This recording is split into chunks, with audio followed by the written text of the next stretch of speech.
Historia biografi.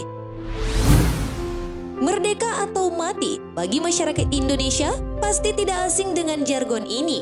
Jargon ini diucapkan oleh Bung Tomo untuk membakar semangat pejuang kemerdekaan pada 10 November 1945 di Surabaya. Bung Tomo dikenal sebagai pejuang kemerdekaan yang gigih mempertahankan kemerdekaan Indonesia di Surabaya. Bagi yang belum mengenal sosok beliau, berikut fakta menariknya. Tapi sebelum lanjut, kami ingatkan kembali untuk subscribe channel ini dan aktifkan lonceng notifikasi kamu untuk mendapatkan info dari Historia biografi.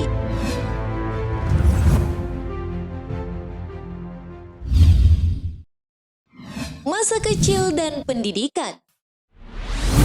Lahir dengan nama asli Sutomo pada 3 Oktober 1920 di Surabaya dari pasangan Kartawan Cipto Wijojo dan Subastita. Di rumahnya Sutomo kecil sudah kerap menyatakan pendapat dan bicara terus terang. Sutomo tumbuh dari keluarga yang menghargai pendidikan.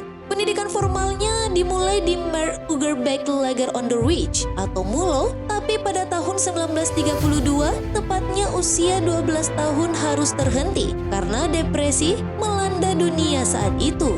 Ia lantas memutuskan untuk bekerja kecil-kecilan.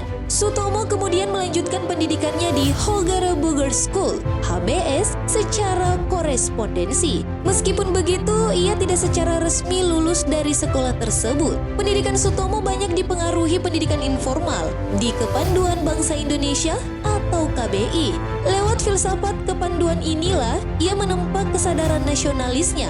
Di Kepanduan, Sutomo adalah siswa yang cukup berprestasi. Pada usia 17 tahun, ia jadi tersohor ketika didapuk menjadi orang kedua Hindia Belanda yang mencapai peringkat Pandu Garuda.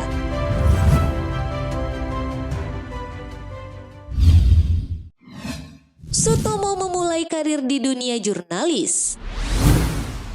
Sutomo juga piawai dalam berbahasa dan kecerlangan gagasan. Dari sinilah, ia juga memilih jalur jurnalistik sebagai bidang pekerjaannya sejak usia 18-25 tahun. Ia terlibat di berbagai media seperti Express dan kantor berita Antara. Sutomo muda lebih banyak berkecimpungan dalam bidang kewartawanan.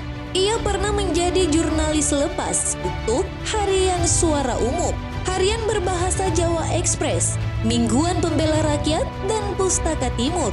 Baru setelah itu Sutomo mulai bergabung dengan sejumlah kelompok politik dan sosial.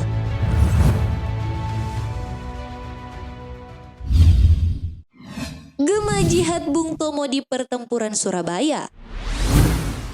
Pada tahun 1944, Bung Tomo terpilih menjadi anggota Gerakan Rakyat Baru dan pengurus pemuda Republik Indonesia di Surabaya yang disponsori oleh Jepang. Bisa dibilang ini adalah titik awal ketertiban Sutomo dalam pertempuran 10 November. Dengan posisinya itu, ia mendapatkan akses radio dan berperan besar untuk menyiarkan orasi-orasinya yang membakar semangat rakyat untuk berjuang mempertahankan Indonesia.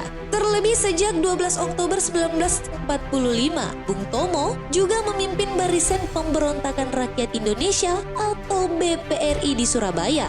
Pada tahun 25 Oktober 1945, Belanda mendarat di Surabaya dibantu oleh Inggris yang ingin mengembalikan Indonesia ke administrasi Belanda. Berbekal pemahaman dan pengajaran agama yang matang, Bung Tomo teguh dalam prinsipnya seorang pandu dan pejuang bangsa harus suci dalam pikiran dan perbuatan. Dalam setiap pergerakan perjuangan, pekikan Allahu Akbar selalu terdengar untuk menyemangati perlawanan para pemuda dan rakyat yang dipimpin oleh Bung Tomo. Beliau juga sering meneriakkan semboyan merdeka atau mati syahid melalui corong radio untuk membakar semangat pasukannya dengan pidato yang berapi-api.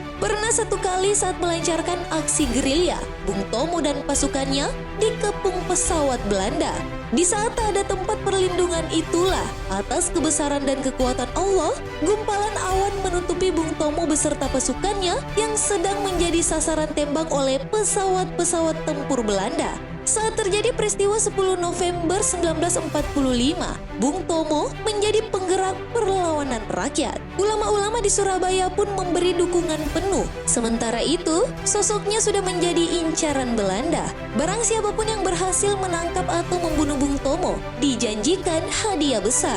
Meskipun pada akhirnya pihak Indonesia kalah dalam pertempuran 10 November 1945, namun rakyat Surabaya dianggap berhasil memukul mundur pasukan Inggris untuk sementara waktu, dan kejadian ini dicatat sebagai salah satu peristiwa terpenting dalam sejarah kemerdekaan Indonesia.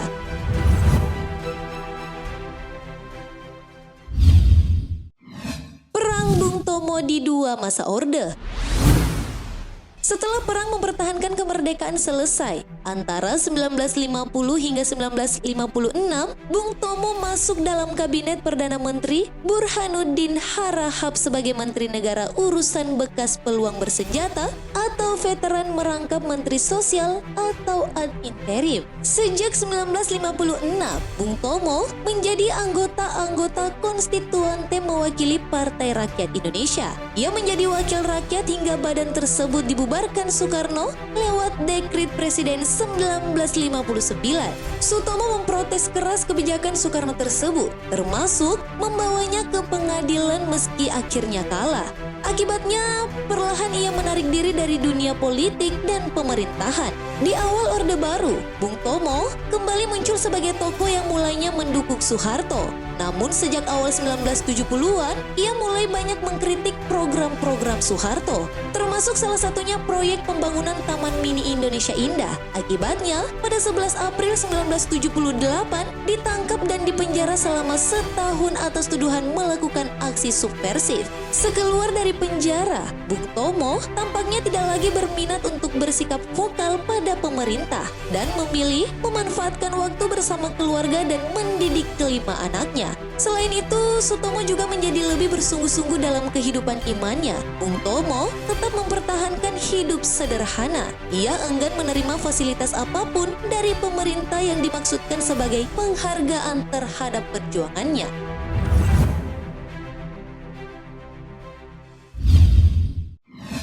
Akhir hayat Bung Tomo. Pada 7 Oktober 1981, Sutomo meninggal dunia di Padang Arafah saat sedang menunaikan ibadah haji. Berbeda dengan tradisi memakamkan jemaah haji yang meninggal di Tanah Suci, jenazah Bung Tomo dibawa pulang ke tanah air. Sesuai wasiatnya, Bung Tomo tidak dimakamkan di Taman Makam Pahlawan, melainkan di tempat pemakaman umum Ngagel, Surabaya. Atas jasa-jasanya, Bung Tomo resmi dikukuhkan menjadi pahlawan nasional pada peringatan Hari Pahlawan tahun 2008 di Istana Merdeka. Sang istri Nyonya Sulistina menerima langsung surat keputusan bernomor 041-TK-tahun 2008 yang diserahkan Presiden. Pengangkatan ini buah dari desakan berbagai pihak, termasuk GP Ansor dan fraksi Partai Golkar DPR. Pada tahun 2010, nama Bung Tomo diabadikan sebagai nama stadion sepak bola di Surabaya, yaitu Stadion Gelora Bung Tomo. Terima kasih telah menonton video ini. Jangan lupa like and share serta sampaikan kritik dan saranmu di kolom komentar. Sampai bertemu kembali di video Historia Biografi selanjutnya.